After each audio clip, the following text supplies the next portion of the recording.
Hello everybody, welcome back. Welcome back. It's another day, another video. Today's Fascinating Fridays. Which again, like always, leads to a wonderful weekend. Today we're doing it a little bit different. Oh, my hair's a little messy. I've seen that in the last video too, but I never fixed it. Ladna, as the Russians say. Ladna. Or the Germans, egal. Yeah, welcome. Today's a little bit different.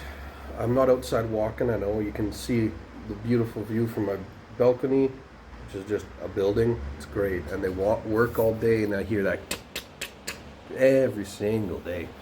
Not fun. Not fun. But no, it's a fascinating Friday, and I wanted to bring up some interesting things that I found. I've known about this before, but I wanted to bring it up and talk about it some more, because I don't know how many people know of it, but I find it really interesting, especially if you like history. If you don't like history, then hopefully you like me mumbling, and you'll stay to watch me mumbling. If you don't like either, then maybe there's something else that you can find to keep you interested this fascinating Friday. So, without further ado, let's get into it.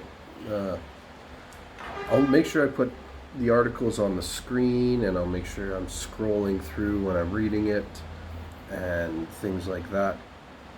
Or bringing it up at least so you can read along, and I'll as always, I'll link everything in the description so you can read it yourself or watch it yourself. So, but it's Irving Finkel. So he's a British. He's a Britain's museum guy.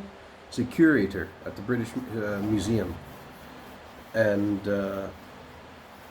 very, very intelligent man. But he's very, very well in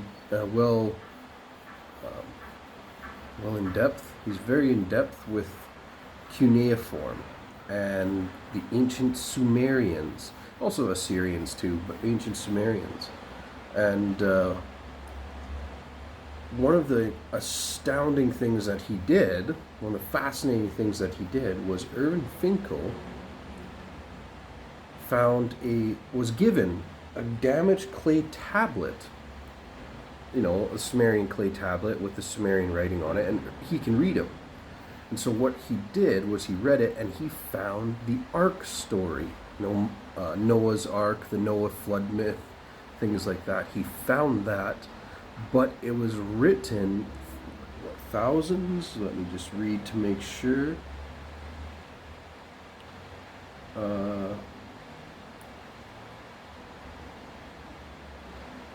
2,000 years. Oh no, sorry.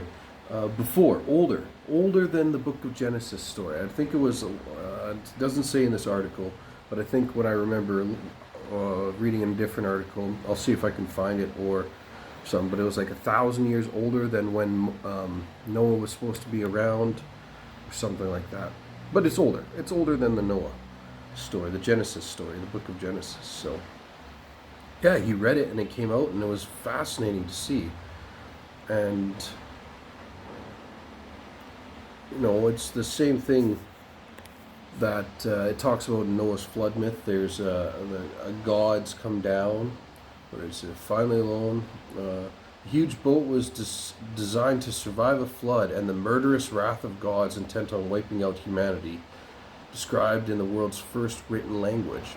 This was the boat that would go on to inspire the Epic of Gilgamesh, which in turn would inspire the story of Noah's Ark. So it's absolutely fascinating. So it's the same principle as there's, the gods are angry at us humans, and they are going to wipe us all off, kill us all. But then one of the gods took a liking to the guy in this story. I forget his name, but it doesn't say it here. But they took a liking to one man in the story, much like they took in the biblical story. God took a liking to Noah, and they gave him some information on how to build an ark to survive, which is absolutely fascinating. But what's really, really, really fascinating is that he actually built it, and it actually floated. Irving Finkel took the took the um, took the information that he read on the clay tablets, on the cuneiform clay tablets, and built the ark, and they actually made it float. It had some problems with its the bitumen um, to keep the water out, so it did struggle there. But by all accounts, the bitumen didn't come from Iraq. They used a different set of bitumen, so it wasn't the high quality stuff that they would have used before. But but yeah, um, yeah, it's just crazy. It's just crazy. It's fascinating. History is so interesting. Like learning from where we were to where we are now. It's like we can definitely learn from it. I heard a good quote the other day. You know, history doesn't repeat, but it rhymes, and that's very true because we don't do the exact same things. Well, sometimes us in society, humans, do the exact same thing we did in the past. So maybe we're all a little bit insane, but definitely it rhymes. If the best way to predict the future is to look in the past. That's why learning the past is so amazing. Um,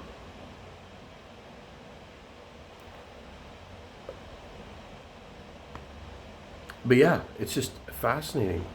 You know, the flood story that came into existence out of that experience functioned to give the shape to the fear and the means of solving it.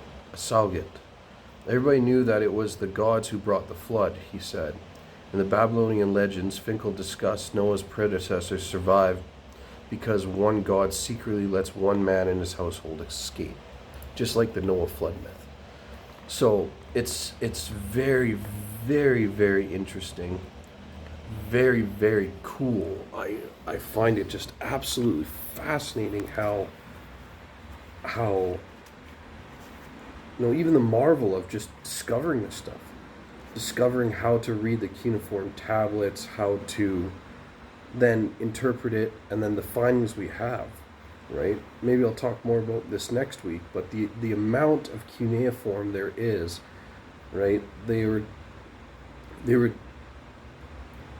it both on paper and clay because they knew clay would last the test of time, but paper wouldn't. So this whole idea that they just wrote on clay is not true. They actually did a lot of writing onto paper. And then there's been many times where that's been destroyed. Paper can get destroyed very easy. It wasn't the same paper that we use today, but it was something similar to it. And yeah, and like the Library of Alexandria, the great library of Assyria. I forget the name of it, but there's a great library in Assyria that was destroyed. There's so much information lost. So much we can learn about the past. Just fascinating things. Fascinating things. So, but yeah, that's all I have today. I'll leave the link to the article that I was reading there. Also leave a link to the video that Irving Finkel made talking about his experience building the ark. And so those will both be in the description below, and you can check them out. And yeah, it's just have a wonderful weekend, you guys. Thank you for being here. Thank you for coming on this journey with me where we learn new things like this, learn historical things.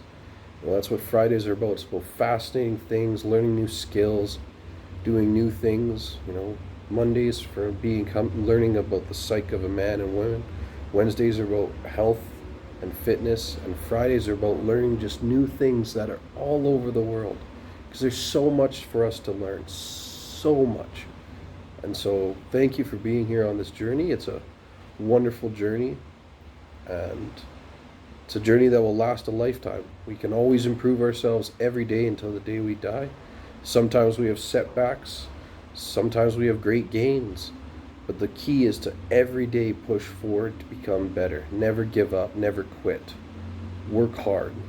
You know, short-term suffering for the long-term gain. So, yeah. And of course, as I always say, we live here in the real world.